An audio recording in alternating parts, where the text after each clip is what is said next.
আমি এক কলেজের ছেলেরে বলছি, আয় দোয়া চাইতেছি, হুজুর দোয়া চাই। আমি মোবাইল চালাবি না। ফট করে একটা হুজুর মোবাইল চালাইয়েই আপনারে চিনলাম, বয়ান শুনলাম, নামাজ ধরছি। আমি একেবারে বোবা হয়ে গেছি। আসলেই তো ছেলেটা মোবাইলে দেখা আমারে দেখে নাই, সরাসরি মোবাইলে বয়ান শুইনা কান্নাকাটি কইরা এখন নামাজ পড়ে 5 ওয়াক্ত। আমি যে কইছি মোবাইল চালাবি না, ফট করে উত্তর দিছি। আমি বললাম ঠিক আছে, মোবাইলের কোনো গুনাহের রাস্তায় যাবি না। ঠিক আছে। আল্লাহ ভাইরা আমার, আল্লাহ পাক রব্বুল আলামিন বলেন, জবান দ্বারা যা বলবা কুলু কাউলান সাদীদা, নরম ভাষায় নরম কথা বলো, কর্কশ্বরে আওয়াজ নয়। জবান দ্বারা হেফাজত করো, মিথ্যা কথা বন্ধ করো, গালাগালি বন্ধ করো। আল্লাহ বলেন কুল্লি ইবাদি ইয়াকুলুল্লাতী হিয়া আহসান ইন্নাশ শাইতানা ইয়ানজাগু বাইনাহুম। ও নবী মুমিনদের জানায় দেন, কাফেরের সাথে যেন খারাপ ব্যবহার না করে, কারণ শয়তান মাঝখানে চায় মুমিন আর কাফেরের মাঝে ঝগড়া লাগায়া মুমিনের ক্ষতি করবে। قال النبي صلى الله عليه وآله وسلم صل من قطعك واعف عمن ظلمك وأحسن إلى من أساء إليك। আল্লাহ পাকের পয়গম্বর বলেন, আত্মীয়তা বন্ধনটারে মজবুত করো। কেউ জুলুম করলে তাকে মাফ করে দাও। কেউ যদি তোমারে খারাপ কথা বলে তুমি ভালো কথা উপহার দাও।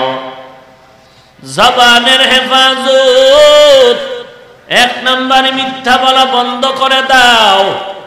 আজকে মিথ্যার ফাউন্ডেশন হলো একমাত্র গজবের মোবাইল।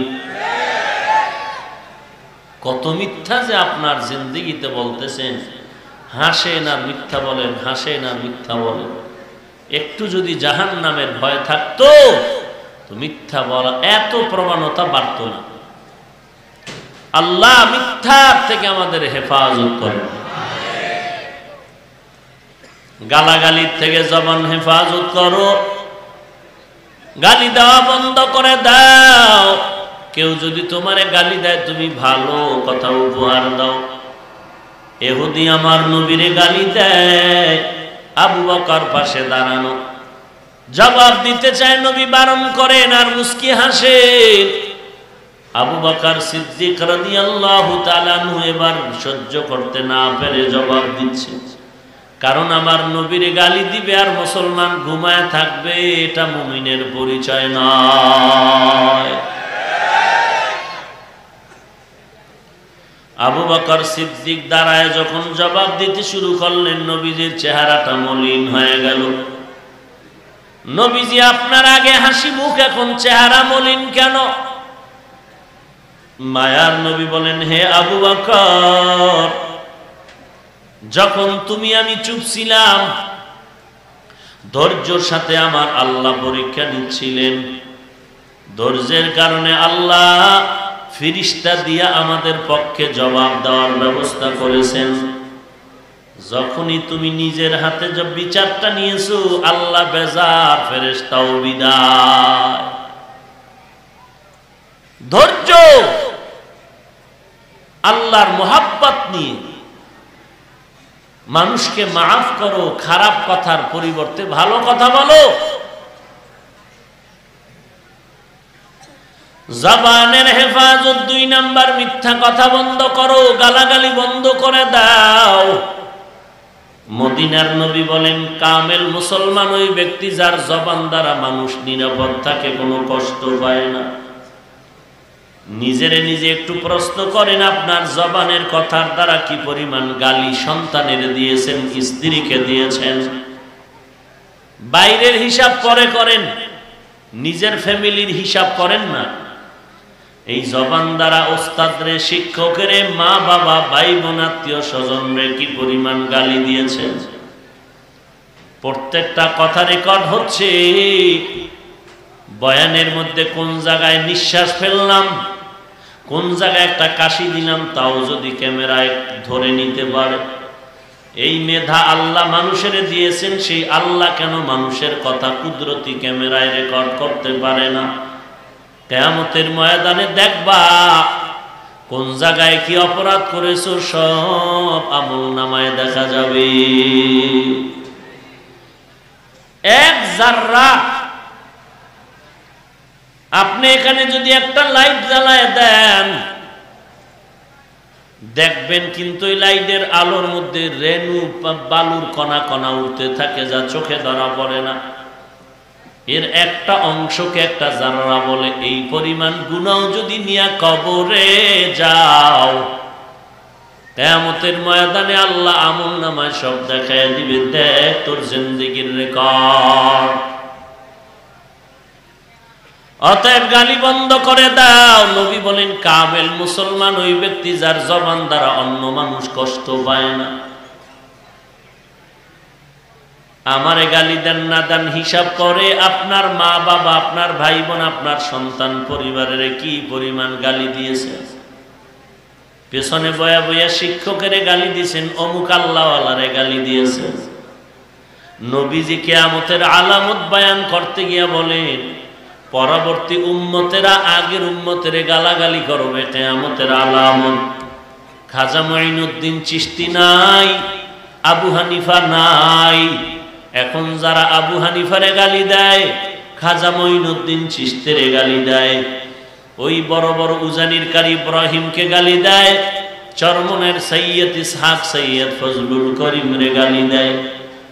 বুঝার আর বাকি নাই, নবীর হাদিস মতে এগুলো কিয়ামতের আলামত। আবু হানিফারে মুশরিক বলে, কি পরিমাণ গাদ্দার হলে, কি পরিমাণ বেয়াদব হলে আবু হানিফারে গালি দেয় মুশরিক বলে, কি পরিমাণ চূড়ান্ত বেয়াদব হলে। এই গালি দেওয়ার থেকে জবানকে বাঁচাও। ভাই, দুনিয়ার সরকার কোন মানুষের অন্যায়ের বিচার যদি নাও করে, আমরাও চুপ থাকি, বিচারের কি আলাদা দিন নাই? মালিক ইয়াউমিদ্দিন, সেদিন বিচার হবে না? তো তুমি পাগল হয়ে গেলা কেন যে অমুকের বিচার হতেই হবে?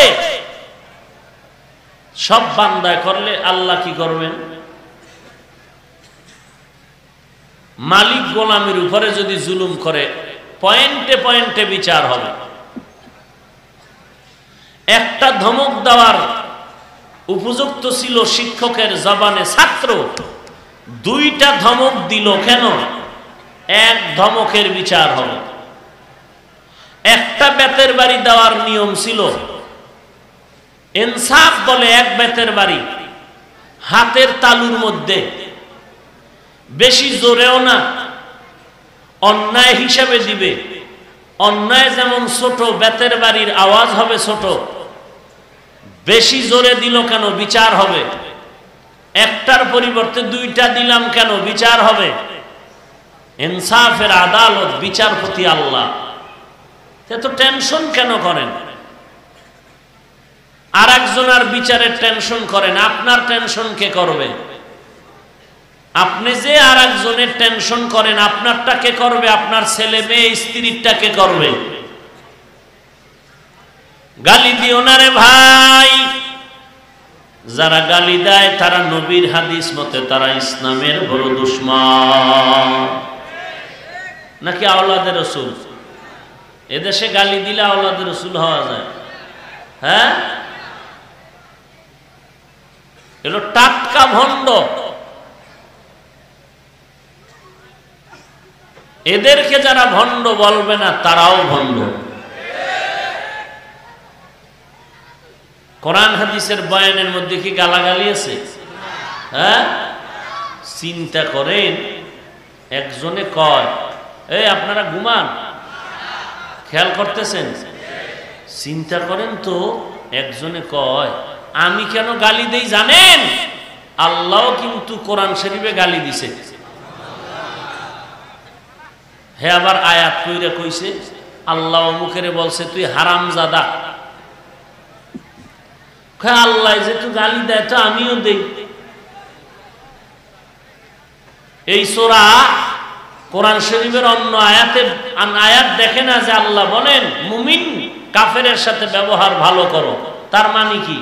মুমিনকে বলেন নবী এরা জানো কাফেরের সাথে ব্যবহার ভালো করো, করে। কাফেরকে বলেন তা বলে নাই। আল্লাহ বলেন না যে কাফেরকে বলেন তারা যেন মুমিনের সাথে ব্যবহার ভালো করে, এভাবে বলছেন? আল্লাহ বলছেন মুমিনকে বলেন কাফেরের সাথে যেন ব্যবহার ভালো করে। তার মানে মুমিন কাফেরের সাথে ব্যবহার করবে ভালো, আর আরেক মুমিনের সাথে ব্যবহার করবে খারাপ। হ্যাঁ, এরপরে হাদিস, কামেল মুসলমান ওই ব্যক্তি যার জবান দ্বারা অন্য মুমিন নিরাপদ থাকে। নবী বলেন দুই জিনিসের হেফাজতের যদি জিম্মা নাও, আমি নবী তোমাকে জান্নাতে নেওয়ার জিম্মা নিব।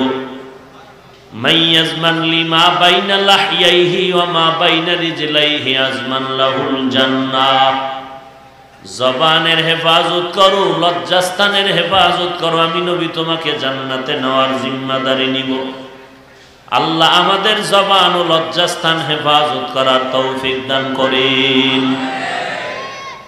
খারাপ লাগতেছে? জবানের হেফাজত 2 নাম্বার গেল, গালি দিও না রে ভাই। 3 নাম্বারে জবান দ্বারা কারো গীবত শিকায়াত করিও না, কারো বিরুদ্ধাচরণ করিও না, বদনাম বলিও না। আর একজনের নামে আপনি বদনাম বললে আপনার কি লাভ? একটু মনে মজা পাইবেন আর কি।